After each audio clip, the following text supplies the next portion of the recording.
ಅಪ್ಪ ಆಯ್ತು ತಮ್ಮ ಆಯ್ತು, ಅದಾದ ಬಳಿಕ ಈಗ ಸೂರಜ್ ರೇವಣ್ಣನ ಸರದಿ. ಅಪ್ಪ ಜೈಲಿಗೆ ಹೋಗಿ ಈಗ ಬೇಲ್ ಮೇಲೆ ಹೊರಗಡೆ ಬಂದಾಯ್ತು. ತಮ್ಮ ಇನ್ನೂ ಕೂಡ ಪರಪ್ಪನ ಅಗ್ರಹಾರದಲ್ಲಿ ಮುದ್ದೆ ಮುರಿತಾ ಇದ್ದಾನೆ. ಈಗ ಸೂರಜ್ ರೇವಣ್ಣ ಅರೆಸ್ಟ್ ಆಗಿರೋದು 377, 506, 342, 34ನೇ ಸೆಕ್ಷನ್ಗಳ ಅಡಿಯಲ್ಲಿ ಸೂರಜ್ ವಿರುದ್ಧ ಕೇಸ್ ದಾಖಲಾಗಿದೆ.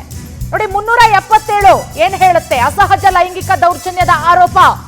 506 ಕೊಲೆ ಬೆದರಿಕೆಯ ಆರೋಪ. 342 ಬಲವಂತದಿಂದ ಬಂಧಿಸಿಟ್ಟಿದ್ದಂತಹ ಆರೋಪ. 34 ಸಮಾನ ಉದ್ದೇಶದಿಂದ ಕೃತ್ಯದಲ್ಲಿ ಭಾಗಿಯಾದಂತಹ ಆರೋಪ.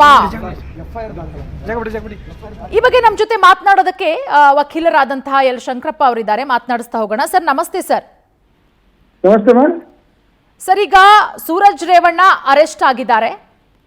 ಅಸಹಜ ಲೈಂಗಿಕ ಪ್ರಕರಣದಲ್ಲಿ ಸಂತ್ರಸ್ತ ಯುವಕ ದೂರು ಕೊಟ್ಟಿದ್ದಾರೆ. ಸರ್, ಇವತ್ತು ಸಂಜೆ ದೂರು ಕೊಟ್ಟರು ಹಾಸನ್ ಪೊಲೀಸ್ ಸ್ಟೇಷನ್ ಅಲ್ಲಿ.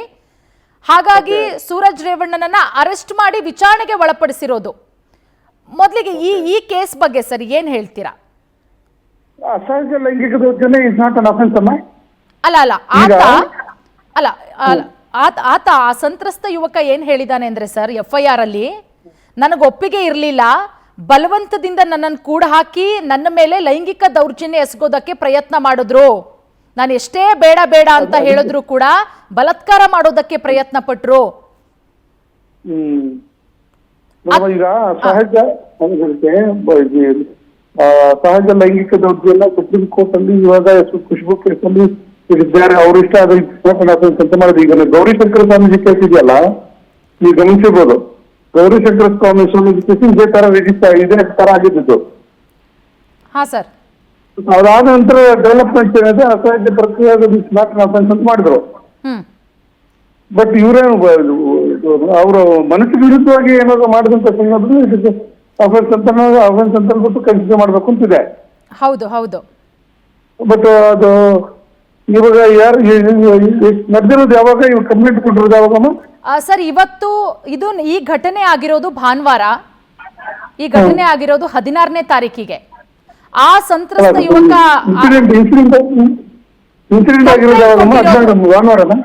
ಇನ್ಸಿಡೆಂಟ್ ಆಗಿದ್ದು ಭಾನುವಾರ ಸರ್. ಆ ಸಂತ್ರಸ್ತ ಯುವಕ ಏನಿದ್ದಾನೆ ಆತ ಇವತ್ತು ಹೋಗಿ ಕಂಪ್ಲೇಂಟ್ ಕೊಟ್ಟಿದ್ದಾನೆ. ನಿನ್ನೆನೆ CM ಗೃಹ ಸಚಿವರಿಗೆಲ್ಲ ಮೇಲ್ ಮಾಡಿದ್ದ. ಅದಾದ್ಮೇಲೆ ಇವತ್ತು ಹಾಸನ ಸ್ಟೇಷನ್ಗೆ ಹೋಗಿ ಕಂಪ್ಲೇಂಟ್ ಕೊಡ್ತಾನೆ. ಅಲ್ಲಿಂದ ಪೊಲೀಸರು ಸೂರಜ್ ರೇವಣ್ಣನನ್ನ ವಿಚಾರಣೆಗೆ ಕರ್ಕೊಂಡು ಹೋಗಿರೋದು.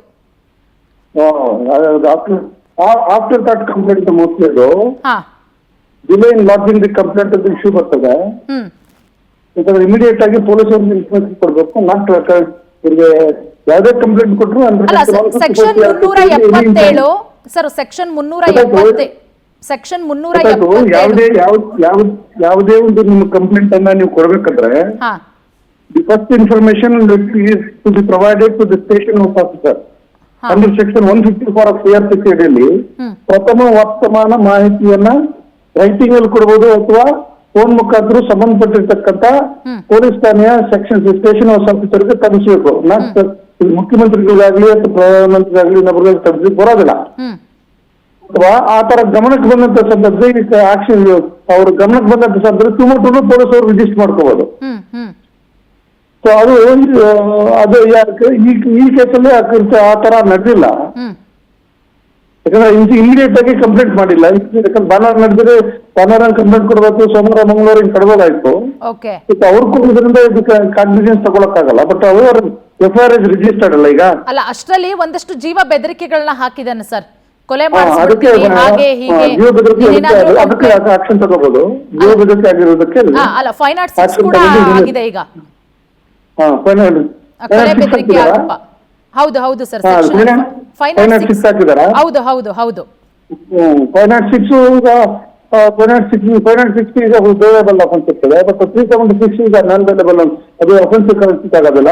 ನೀವು ಬೆದರಿಕೆ ಆಗಿರ್ತಕ್ಕಂಥದ್ರೆ ಕೇಸ್ ಬೈಲ್ ಸದ್ಯಕ್ಕೆ. ಬಟ್ ಆಫ್ಟರ್ ದಟ್ ಮಾಡೋದ್ರಿಂದ ಜಾಮೀನು ಕೊಡುವಂತ ಕೇಸು. ಅದೇನು ಜೀವಾದ ಶಿಕ್ಷೆ ಕೊಡುವಂತದ್ದು ಯಾವ್ದು ಇಲ್ಲ ಇದರಲ್ಲಿ. Okay okay okay, thank you. ಕೊಡುವಂತ ಕೇಸ್ ಆಗ್ತದೆ. ಓಕೆ, ಥ್ಯಾಂಕ್ ಯು ಸರ್ ನಮ್ಮ ಜೊತೆ ಮಾತನಾಡೋದಕ್ಕಾಗಿ.